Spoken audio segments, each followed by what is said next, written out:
Well, no blockchain is really serving the needs of what a government would need. Like, governments are finally ready to start using blockchain, but there's nothing built for purpose, right? What do they need? Specifically, they need a very small set of functions that support their mandate to govern, right? You can't go in and be hardcore Bitcoiners and, who I love and am in some ways, but I'm not trying to recreate that. You can't say, sorry, government, we're going to thumb our nose at you and you can't do anything. What they do then is they seize it anyway. That's why we have a Bitcoin reserve, because it got seized. But the way they seize it is they seize it, through leaning on people, and it's not fast enough. There's just so many problems. It'd be better if people could have complete control of their keys, except there'd be like a regulatory mode for blockchains that want to turn it on, right? Welcome to The Edge of Show, your gateway to the Web3 revolution. We explore the cutting edge of blockchain, cryptocurrency, NFTs, ordinals, DeFi, gaming, and entertainment, plus how AI is reshaping our digital future. Join us as we bring you visionaries and disruptors pushing boundaries in this digital renaissance. This show is for the dreamers, disruptors, and doers that are pumped about where innovation meets culture. This is where the future begins. Welcome to The Edge of Show. I'm your host, Josh Krieger, and we feature a variety of top-notch guests and other hosts as well. It's another production of The Edge of Company, a quickly growing media ecosystem empowering the pioneers of Web3 tech and culture. And it's responsible for other groundbreaking endeavors like Outer Edge Innovation Festival in LA and Riyadh. Today's show is brought to you by Ease Protocol and features Douglas Horn, the CEO of Goodblock and founder of Ease Protocol. He previously founded the Telos blockchain and helped develop innovations like Telos EVM, Decide Government Engine, and cross-chain bridging technologies. He's now focused on making blockchain accessible and compliant for businesses and governments. I'll also mention we are live in Dubai. Good to see you, Douglas. Good to see you live in Dubai. It's crazy, right? It's been a whirlwind sort of week, and it's been great to see sort of how excited people are about real applications of blockchain to make the world better. Again, it feels like the meme narrative is fading. And now it's like, oh, utility. We like utility again. Oh, we can do stuff. Yeah, it feels a little bit more grown up, a little less kids' table.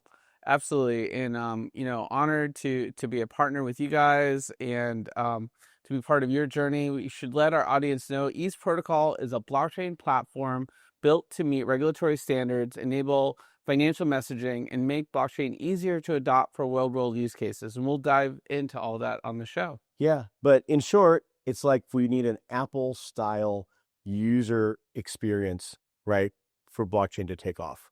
And we also would be great if we can get governments and regulated industries, to be able to actually use blockchain without ruining everything that's great about blockchain. That's kind of in it.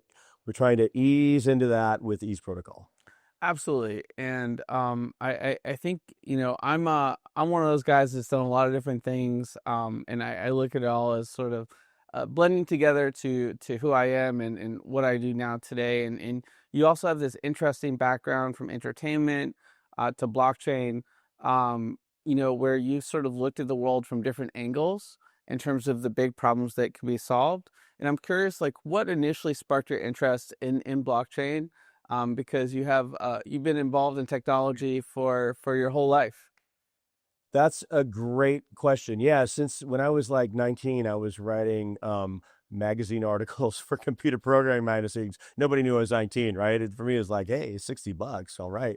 But I also took a time and worked for several years in entertainment as a creative, also on game development. And it all comes together, there's skills we've talked about, like if you can put together an independent film and keep everybody there and keep your vision and get it online, then you can do almost anything. It's very similar to the blockchain space. But what got me involved in blockchain was I had been working in tech, and I felt like I didn't have enough faith in myself and my ideas when mobile and web and all these things are coming. I had so many ideas. There's so much stuff I thought, oh, this would be so cool, but I didn't have the faith in myself at the time that my ideas were meaningful. And when blockchain came around, 2015 or whatever, and I came into it, I said, no, I have all these ideas. I'm going to really go for it this time because I think they could be valuable. Makes sense. So, fast forward a little bit, you decided to create Telos at a time where the industry was having another sort of, key precipice where, Right. you wanted to see adoption, and sort of you learned some things from that led you to deciding to create Ease Protocol. Maybe you Yeah. can kind of talk to us about sort of how Telos led you to the sort of insights that you needed to now create Ease. Yeah. So Telos was designed around having great governance, having access, and even providing some finance for small teams to come in. And because it was small and low cost, it was great for people in developing nations to come in. So it gave me a lot of access to builders who were coming from Latin America, Africa, places like that. Like really like inspiring stuff, right? Because now they would have access. And there's a lot of on-chain activity. I mean, what was the market cap at the peak approximately? After about 3 years, there was a change. It was 400 million market cap, so approaching $500 million market cap. Not that much in crypto, but if you start from zero, which we did, no ICO, no secret funds, it's kind of a lot. Yeah, and you built the fundamental governance structures that you now realize could have more amplification capacity with the different sort of fundamental layer one. That's the gist? I learned that it's very hard for end users. It's very hard for everybody. And I wanted to solve those problems. But I also wanted to make sure that these tools that we'd created on Telos and could be updated and expanded because they were really useful. It's almost a shame that they didn't get used more, but we're going to bring these things in and give them to everybody via Ease Protocol. So if you could describe Ease Protocol in one sentence, just to sort of break it down for everyone, what would you say? It's an ecosystem for building super performant layer one blockchains that solve the problem of user interface, make it easy for everybody, and make it possible for governments to come in and use blockchain to make services easier and better and more efficient and less expensive for everyone. Makes sense. So compliance stands out of my mind as a key consideration, and I think when we sort of talk about how excited we are about adopting new legislation, sort of removing the ambiguity from the space, we now have to play by the rules too. But at least there are rules, right? Like from the U.S. space, the worst thing anyone can do is not make bad rules or arcane rules or whatever. The worst thing you can do is make no rules, have it totally unclear, and then suggest that you're going to regulate using old non-applicable rules, right? And that's what the system was in the United States until the current administration comes in and they're like, hey, let's make Washington, D.C. the new crypto capital of the world. I'm like, great, finally, right? Like a lot of us who worked in the US for so long have struggled and like, no, like we can't, we want this here. And now the concept that, that's even been floated, like there may be no capital gains on US based crypto projects, pretty exciting. So specific to the world of compliance, is there something that you feel like other blockchains aren't doing or could be doing better that Ease can sort of resolve? Well, no blockchain is really serving the needs of what a government would need. Like governments are finally ready to start using blockchain, but there's nothing built for purpose, right? What do they need? Specifically, they need a very small set of functions that support their mandate to govern. Right, you can't go in and be hardcore Bitcoiners, and who I love and am in some ways, but I'm not trying to recreate that. You can't say, "Sorry, government, we're going to thumb our nose at you, and you can't do anything." What they do then is they seize it anyway. That's why we have a Bitcoin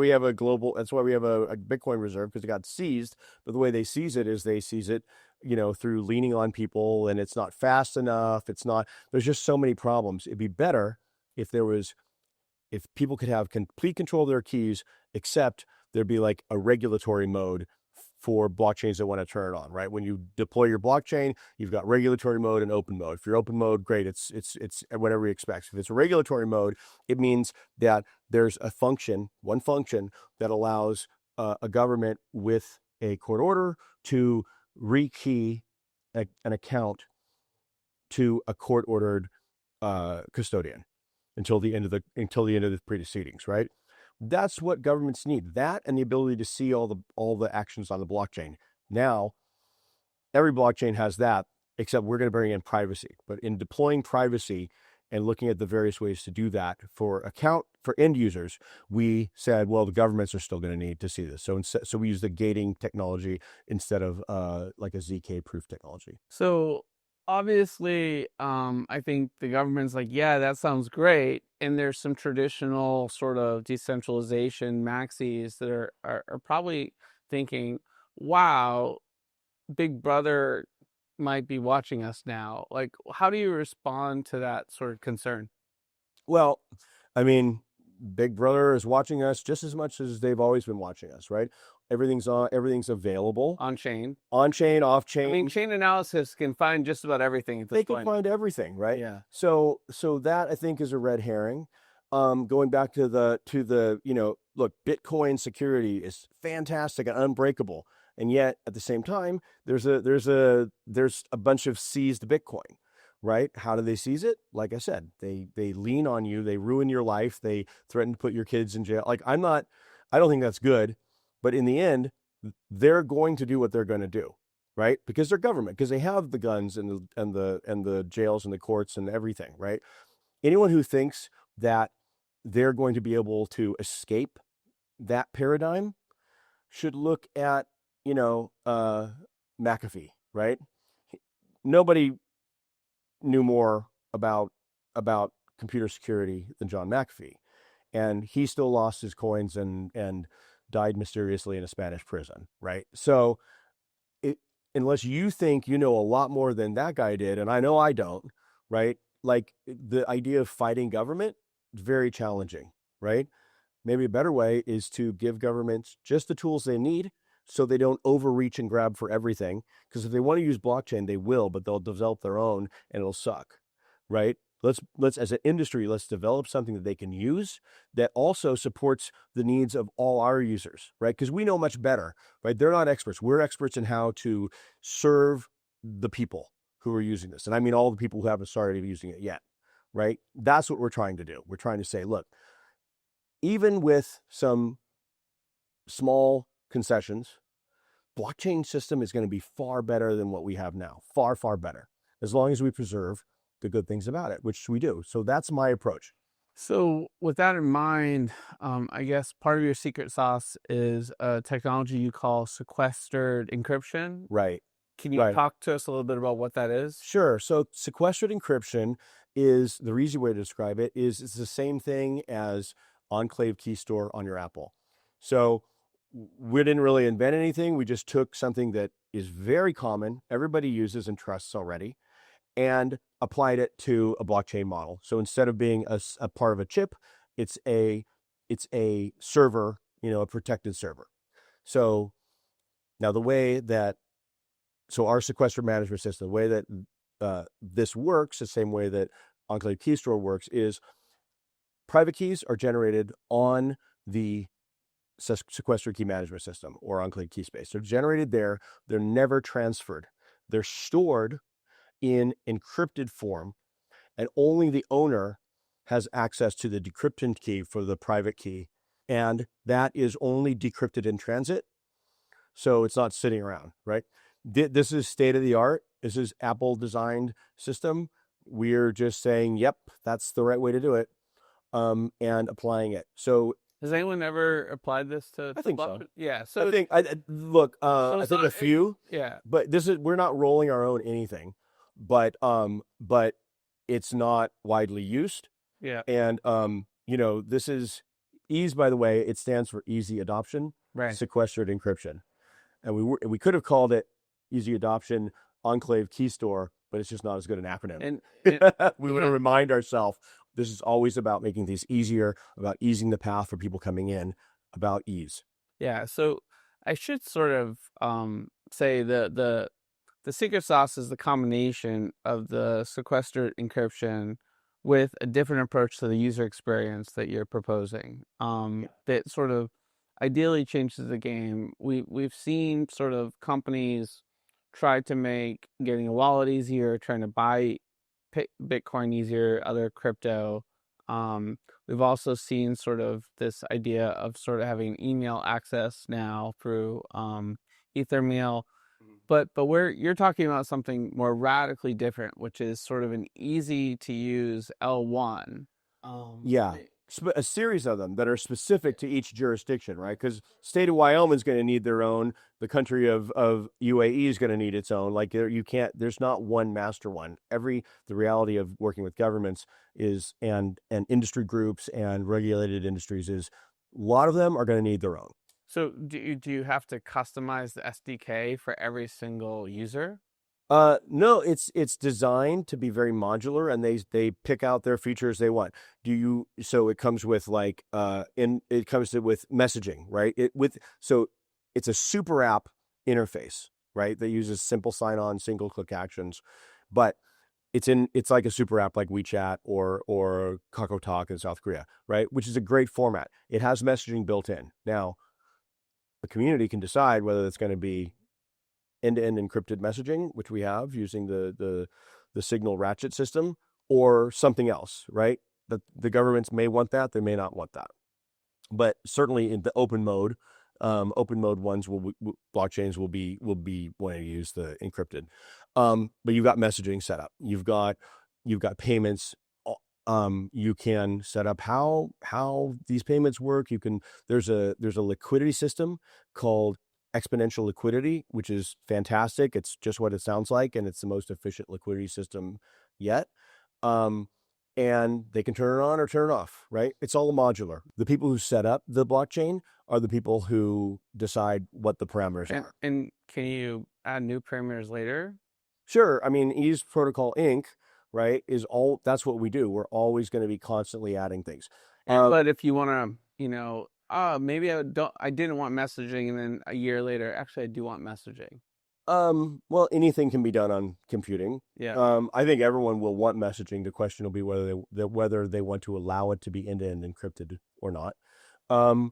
And yeah, anything can be done. There are certain things, in consensus that may be more difficult to change. But yeah, I mean, it's computer software. You can do pretty much anything. So with regard to the messaging part of it, I am curious, is this sort of a replacement for WhatsApp or Signal or, whatever internal messaging tools they're using today? Or is this messaging with a very specific sort of financial use case? So it's messaging that is generally there to promote and facilitate transactions on chain. And not, those can be financial. That can be, hey, I'm selling you my bike, how much, blah, blah, blah. Okay, great. Send me, I like the price. Send me a escrow contract from the no code smart contracts thing, for 5 cents or whatever. And then you pay the money into that, right? That's great. But yeah, that's what it's used for. I don't think people are going to use it as like Slack. Yeah. But it's a really important use case that I think has a lot of value. I just moved, out of a place in LA, and one of the problems with Facebook Marketplace is the transaction has to occur in person. You don't know this person. They're in your house. What could possibly go wrong? They're giving you money. Is it real money? Is it not real money? It's the one part of Facebook Marketplace that's a little dubious. But if that was done all on chain, it was an escrow. They come in, here's an item. So I mean, it's a consumer analogy, but I think it shows the sort of value of financial messaging. 100%, right? I mean, you look, it's built into Venmo, right? Nobody uses Venmo messaging, I think, to run their company, but they use it when they're buying and selling stuff, right? They want to brag about paying their friend, for a pizza or something like that. Maybe. I think there's a whole world of these people that are really into that, but it's a little bit of a sidetrack. I think there will be places that it becomes the preferred form, right? Like especially places that don't have other methods of great messaging that's in an encrypted. We have privacy preserving social functions, right? So there's a lot of things that I think we'll make the tools and the users will decide how to use them. And I'm excited to see what they do. But the more tools we give them, the more they can do. Another analogy would be like the brag on Venmo would be like, hey, I'm going to jet ski with on a McLaren, which is actually possible here in Dubai. There's a lot of things possible here that You can do almost anything here in Dubai. pretty much. Come to Dubai, check it out. Yeah. So, big news recently, Michael Turpin has come on as president of your board. Congrats on that. Yeah, chairman of the board. Yeah. Chairman. Michael's been a long time partner with Edge at some of our events, and we had him on to celebrate his new book that came out about Bitcoin's super cycle, which is really something everyone needs to read. Talk to us a little bit about what it's like to have someone like that at his caliber sort of helping at the strategic level, and maybe some of the other folks that you have in your orbit sort of supporting this project. Yeah, for sure. So starting with Michael, I mean, it's amazing. This is not the size role he takes in most projects. And, he's advises a lot, but he's very few at this level. Like I think his own project, his own venture cap studio and Open Carbon and Ease Protocol. We are using his advice to work on government connections, banking connections, stablecoin connections, exchange connections, and strategic investors, right? But he's in really good company. So my brother from another mother, Srisha Chintamani, he's done billions of dollars in VC over the past 20 years. He's an advisor and also on the board. A guy who came here with me to Dubai to his first crypto conference, right? Named Bombo Shofala. He's Nigerian. I know him from Microsoft. He's worked at Microsoft 32 years. He's a general manager there, working in Windows, Xbox, Azure, and emerging markets. He is helping us. I mean, this is amazing. He's helping us apply the Microsoft product to understanding a process to understanding product, revenue streams, all the things. It's so much beyond what I would have known. That's great. He's also right now, he's just gone to Kenya to get some additional connections because he opened the first Microsoft development center there, 15 years ago, something like that. So that's great. My brother Greg was president of GNC. He or CEO of GNC. He's had a huge illustrious career, and he's now the managing partner of a Wall Street broker dealer firm. He advises Goodblock, the parent company of Ease Protocol. And boy, a lot. Josh Lawler, our friend, is a great counselor. We have a pretty solid group, man, and that's just the advisors. The executives and managers are people I've worked with for most of them for 5 years. Yeah, you kind of brought in the A team, the people that you've worked with at Telos and other projects that you collect good people around you if you're lucky. Yeah, right? With sort of your ambitious sort of goals to support both government and enterprises.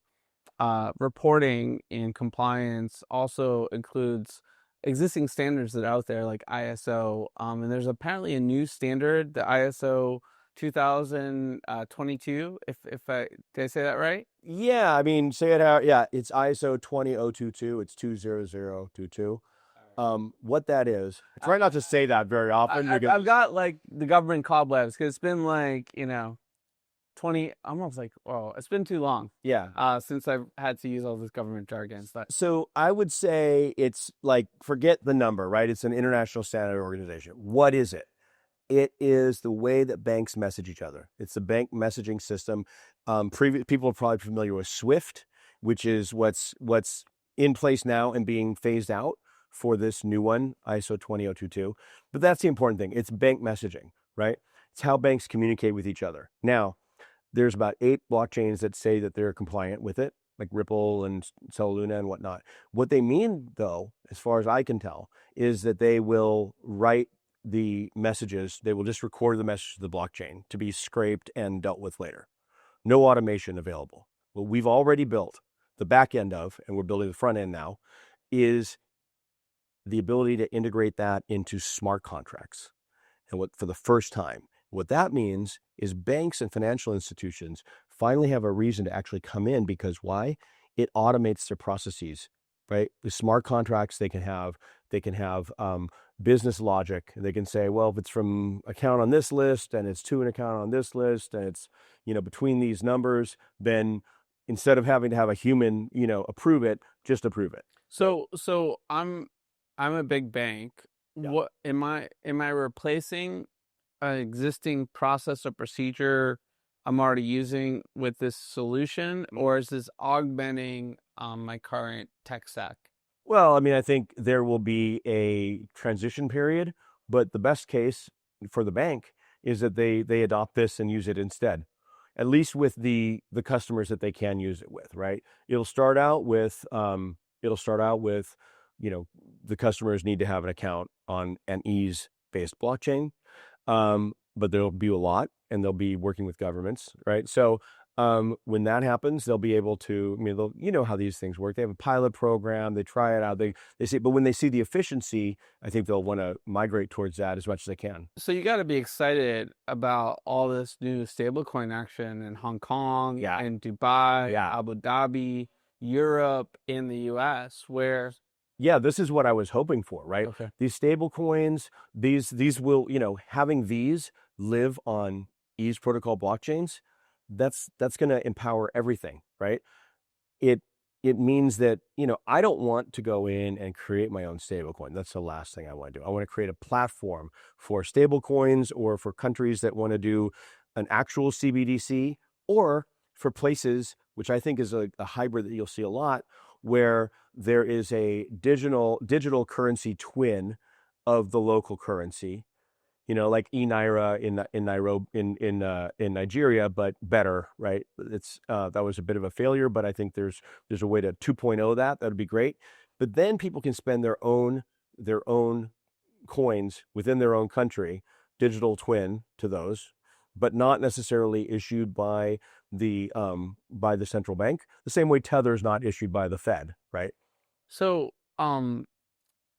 is this a sort of situation where Europe may have its own deployment of ease, and that would be different than Nairobi? Or is there also this cross-pollination potential across the stable coin universe that's possible with these? Both.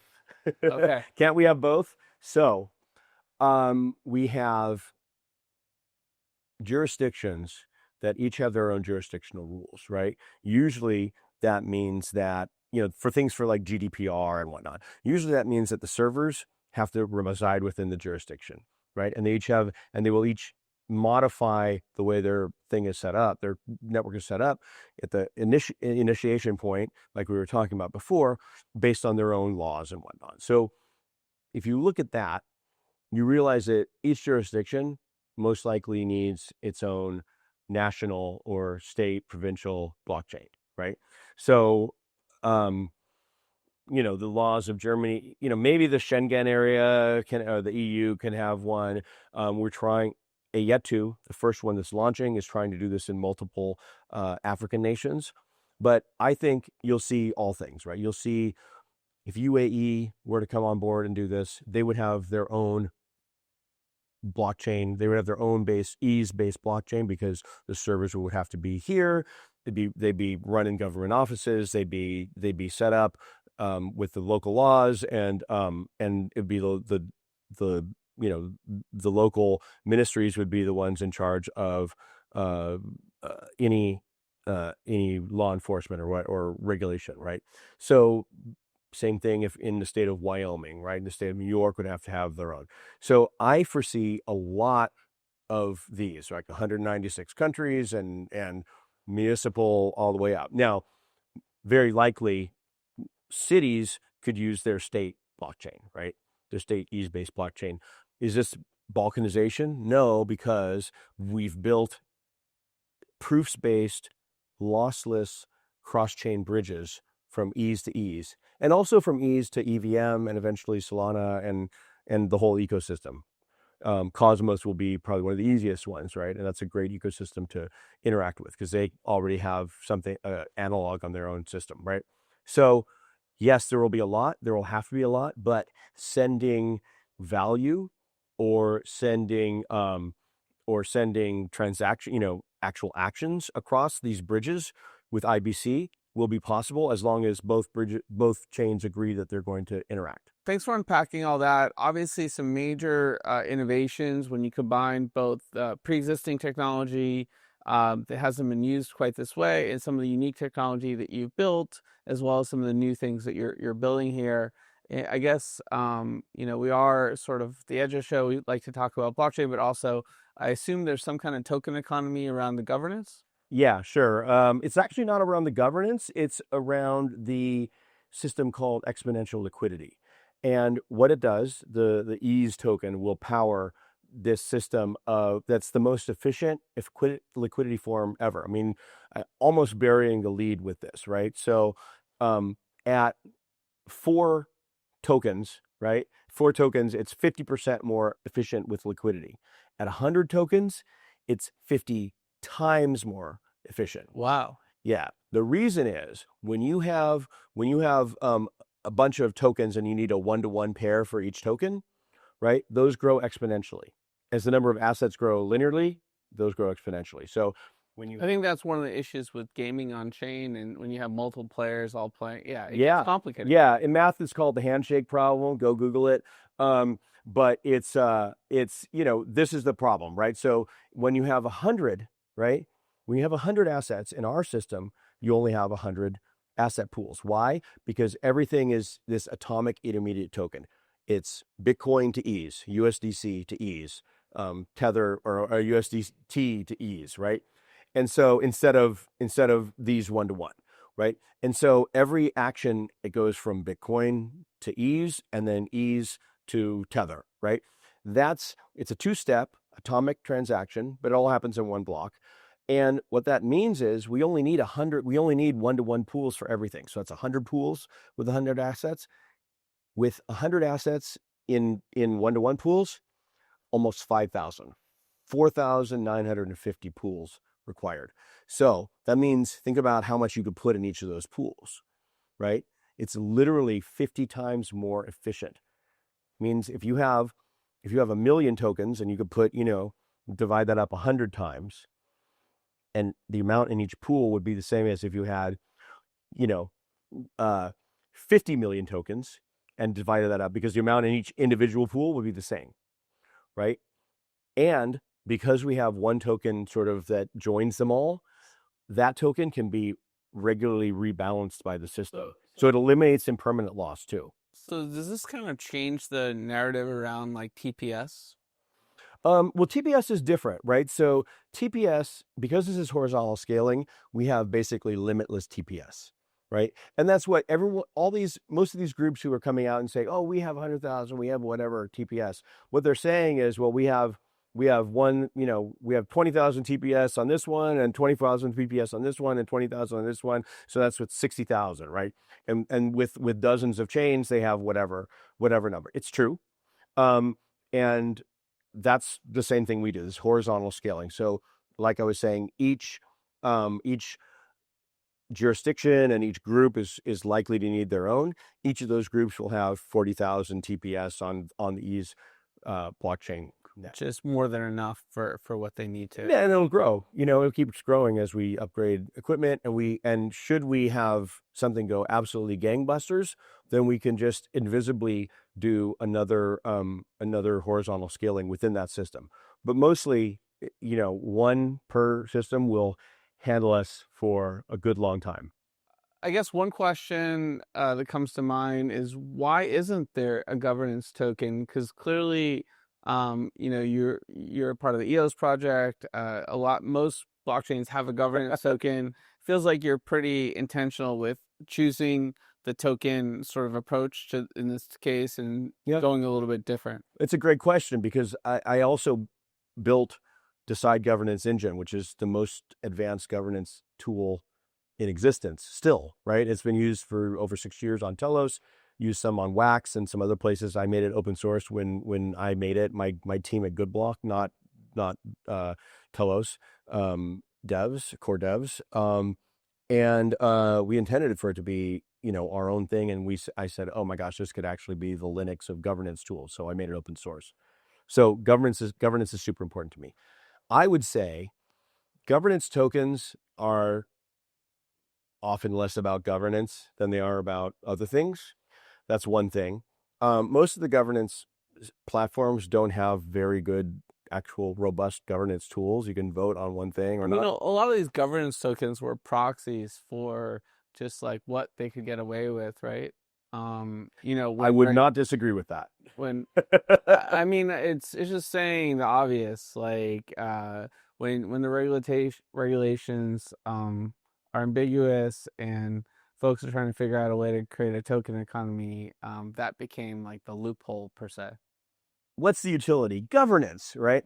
But here's the thing: when we're making blockchains as basically enterprise tools for governments, you don't right? need a, you don't need a governance. You don't even want a governance. It's built into the fundamental structure of the chain, right? If people could use, and also I like separating. There's like wizards, right? Yeah. So it, again, in our quest to make this as easy as possible for users and also to fully use what blockchain can be for users, right? Smart contracts. Everyone's like, oh, the great thing about blockchain is smart contracts, right? But end users never use them. So we've built a system of no code smart contract deployment that is prime for users, like even in the nomenclature. So like instead of talking wonky like Bitcoin words like multi-sig wallet, right? We say group wallet.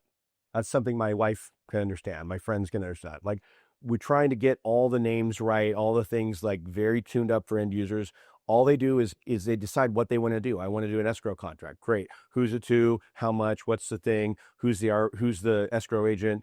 How much? And just fill in the thing, and then it deploys precompiled, audited contracts, and just fills in basically that are parameterized and fills in your answers, and boom, you're there. Sounds like you could also do like things like there's a 30-day or 60-day accounts payable windows too, or that thing. It's a smart contract front, and all these things it's that are Turing complete. Yeah. So you can do anything you want. But yeah, so what we do, we actually make families of these things. Like if you're going to do an escrow, there's a lot of ways to do it. And we have very similar contracts, but some are simpler and more complex. So so the wizard actually decides based on your answers what the most efficient one is, and doesn't, do anything bigger than that. But I mean, things like loyalty rewards, like giving very small companies the ability to have loyalty tokens.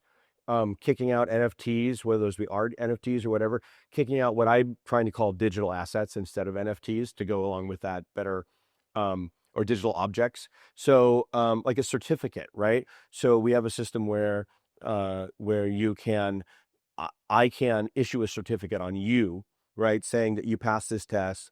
And when we set it up, we can say, well, is this forever? Is it revocable? Or is it something that times out after a certain amount of time? And you just set all that up, and then it's done. And we build for these smart contracts that are built into the app.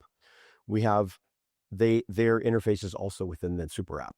I think the certificate part is cool. I wish I got a certificate for passing statistics, because man, I wanted to be for a lifetime. Yeah, as long as you don't have to do it again. But no, like school credits, or like Microsoft certifications or any of these things would be great. Some things you want people to have to re-up every year. Some things are good forever.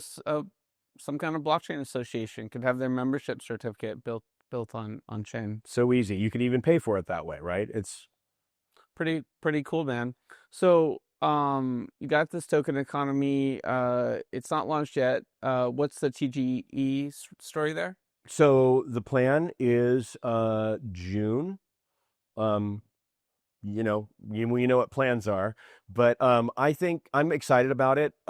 We've sort of ramped up from stealth to full blown, hey, let's launch a token really quickly. So as a result, we're gonna grow our community. We're gonna offer a lot to the community to get excited about this. Mainly just tell them about the features we have, right?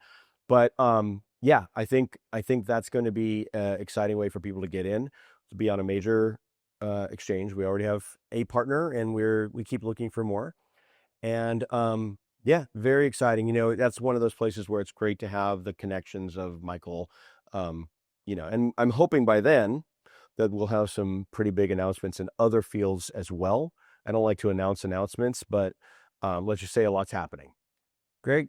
And for those that are interested in learning more about Ease Protocol, I guess there's two perspectives. One from just the consumer, blockchain enthusiast perspective, and two, as a potential partner, what next steps do you recommend?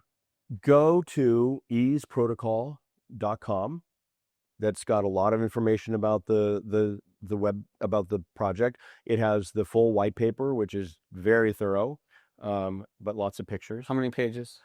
Oh, that's a good question. I think it's around 60. Not too bad. No, I mean, come on. It's not but it's important. I mean, it's not like this 20 pager that's just like cliff notes here. You get into the technical nuances. Very much so. It explores and illustrates the whole tech stack and describes it layer by layer, feature by feature. I'm really proud of it. It took me quite a while to write, and I think that the features, you can understand all the features and why we have them. So, and that's the point, right?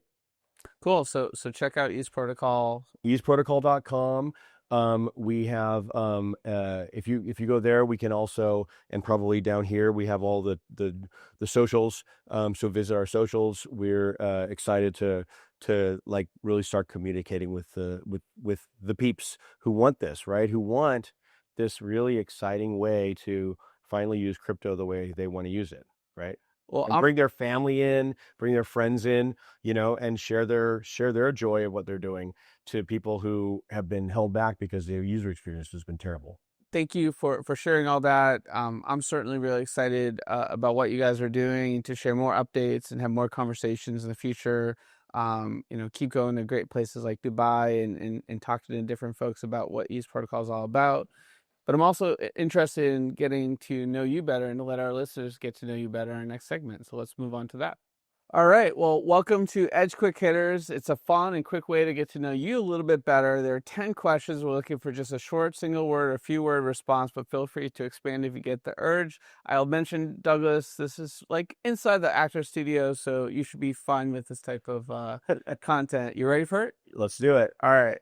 What's the first thing you remember ever purchasing in your life? A comic book. I know it was a Marvel comic book. I think it was the New Mutants or something. Yeah.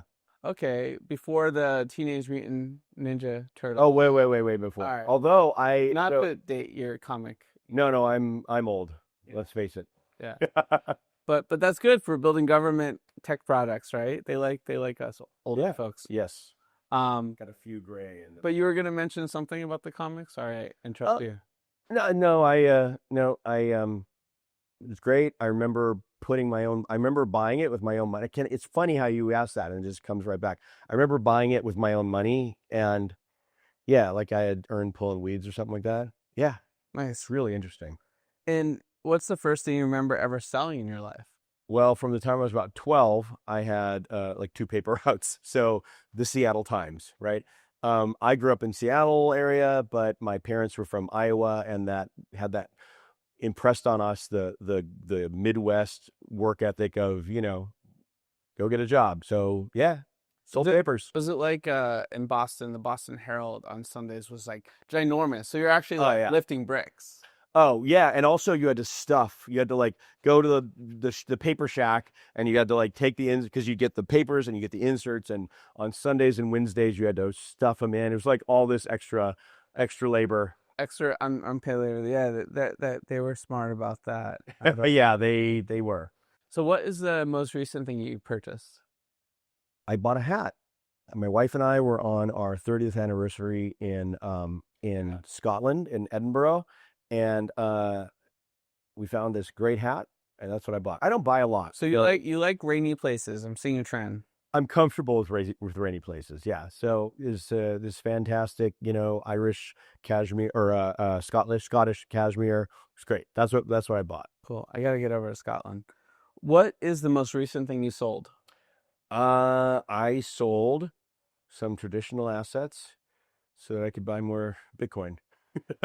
Not financial advice, but Not at all. I might have done the same thing recently. Yeah, that's exactly. I don't buy or sell very much, really. I mean, other than like food and stuff like that. But, yeah, this has been for me great time to really get back in and make sure that I'm less traditional economy, more Bitcoin and crypto economy. If you could buy anything in the world, digital, physical, service, experience that's currently for sale, what would it be? I guess if you want to say that Bitcoin, that's fine. But if you have another answer, go for it. I mean, that would be boring, right? That would be a great answer. And but what would I buy? I would totally buy a lot of Bitcoin. I would buy all the Bitcoin I could. Well, Yeah. but that's what I'm doing. It's not like, Yeah. so here's the thing that's funny about these questions, right? What would you do for a job if you could do anything you wanted? It's like, I'm doing it. I can do anything I want and I'm doing it. What would you buy if you could buy anything I want? Well, I can buy with some, different amounts, whatever I want. I'm a free person, right? So like these are funny questions because it's like, it's conjecture. What would you do? It's like, well, exactly what I'm doing in my life right now. That's what I would do. What is your most prized possession? Oh, my family, by far. I mean, not that they're a possession, but I've, like I said, great wife, 30 years of putting up with my, issues. Great kids, they're kicking butt. I'd say beyond that, it's my friends and the people I work with at Goodblock and Ease Protocol. Those are the things I treasure. People, and good relationships are really everything. I guess there's our health and whatnot, but boy, they're pretty close. Right on. I couldn't agree with you more. If you could pass on one of your personality traits to the next generation, what would it be? I question authority. I question even my own authority. And I think we will increasingly need that ability to wisely question things that we think we know are true. So I would pass that along. That's a great answer. I don't think anyone's ever answered that way on over like 450 episodes. All right. Cool. I'm an original. If you could eliminate one of your personality traits from the next generation, what would it be? Just one? You know what? I'm very rude. I interrupt people. I'm really trying to eliminate that for myself. I'm so in my head that I don't listen as much as I want to do, and it's something I'm really working on. So I'm trying to eliminate that in this generation, but I would definitely want to eliminate that, in my line going forward. More presence, always a good thing. More presence for sure. What did you do just before joining us on the podcast? I set decked this lovely set for. Thank you for your assistance there. I worked in doing corporate and television and film shoots for a long time as a director, and I want things to look the way I want them. I want to fill the space and have everything. So I thought, what the heck? I had a few minutes and I set it up. Nice. And what are you going to do just after the podcast? Oh, hit the pool, man. Yeah. Hitting the pool for sure. It's so hot here. It's been a long week. I've been here all week. I'm like, it's right out my window and I'm like, staring at you saying, yeah, take me. Yeah. Gonna do a couple laps. Be great. Cool. Well, we always like to ask one bonus question to our guests that seems like on par. And I think part of your journey and adventures have, I feel like you've met some really interesting human beings over the years and had some pretty unique experiences interacting with them. Is there one such meeting, one individual that you've met over the decades that really stands out as a very special encounter? Well, I have a lot. I like so many, but probably the thing that's most interesting is I was the last intern for Ronald Reagan. Wow. And we can flash up the picture if you want. But this was in 1989. Told you I was old. I was like 19 years old. I was studying in Japan, and he had just stopped. He had just ended his term, and he was there on a goodwill tour. And I got to work for 3 weeks with the advanced staff and a week with them, and And he personally introduced me to Nancy. He said, "Oh, that's one of the boys who's helping us." And she's like, "Hi." That was pretty cool, you know? Yeah, I'll put that on my tombstone.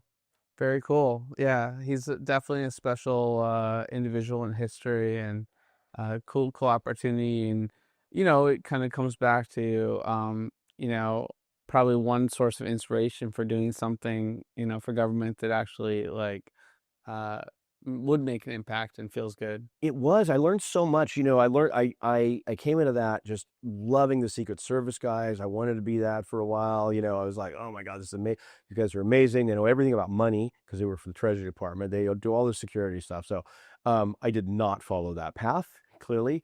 You came back around. But yeah, now I'm here. I love the learning that they did. And I mean, all those guys had master's degrees and PhDs and stuff, and they're like bullet catchers, but they're not. They're super smart.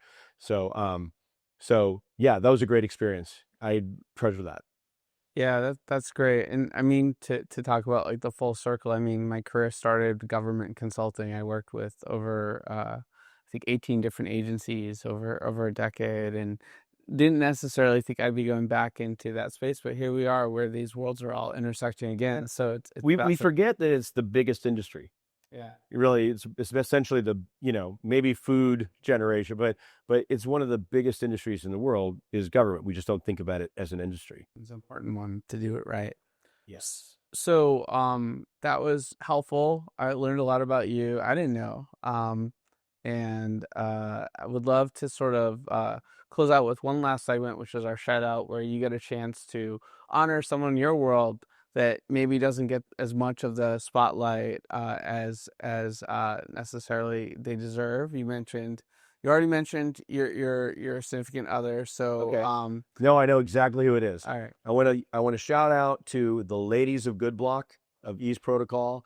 Our COO, our CISO, our investor relations and partnership and business development team. So many women. It's more than half the company is women, and they kick butt and they work so hard and they're so great. So Erica, Leah, Caitlin, CJ, and anyone I forgot, you guys kick ass. That's amazing. I mean, we're breaking down barriers there. There's, people talk about how this industry needs more women, and you're sort of leading by example there. I guess, but that's not why I'm doing it. I'm just doing it because they're awesome, they're hardworking, they're super cool, and it just so happens that they work great together. But certainly hire more as I can. Absolutely. Well, this was really cool. If anyone's interested at home in learning more, again, that's easeprotocol.com. And are you on X as well, personally? Yeah, Douglas_Horn. All right, so give Douglas a follow, give Ease Protocol a follow, get to know what these guys are up to. Douglas, thanks so much for hanging out today. Enjoy the pool. Thank you. This has been great, Josh. I really appreciate it. And yeah, it's a great chance to talk to users and tell them about Ease and everything we're doing. Right on. My pleasure. We've reached the outer limit at the edge of show for today. Thanks for exploring with us. We have room for more adventurers on our starship, so invite your friends and cool strangers to join our journey. If you're among the hundreds of thousands following us on Spotify, iTunes, iHeartRadio, or watching us on Myco or YouTube, please hit that subscribe button, rate us, and make an awesome comment too. And don't forget to pass this episode along to a friend or two who would benefit from it. Doubling back to again, recommend checking out myco.io, where you can watch The Edge of Show and earn for your time and attention. That's myco.io. Don't forget to visit theedgeofshow.com. The is part of the domain name, where you can learn more about collaborating with us and also subscribe to the Edge of Weekly newsletter for the latest Web3 news, events, and show drops. In addition, connect with us on all major social platforms by searching for The Edge of Show. Join the exciting conversations happening online. Lastly, be sure to tune in next time for more great Web3 and AI content. Until then, keep pushing the boundaries. Thanks again for hanging out with us today. The views and opinions expressed on The Edge of Show reflect solely those views and opinions of the show host and its guests. Please make sure to do your own research. Our show is not financial advice. You understand that you are using any and all information on or through this podcast at your own risk. Whenever making financial decisions, we recommend doing your own research and talking to your accountant for financial advice. From time to time, we may feature sponsored content on the show for which we receive value, and we may share links for which we receive a commission if you make a purchase through one of these links. Refer to our website, www.edgeofnft.com, for our full disclaimer, terms and conditions, and privacy policy.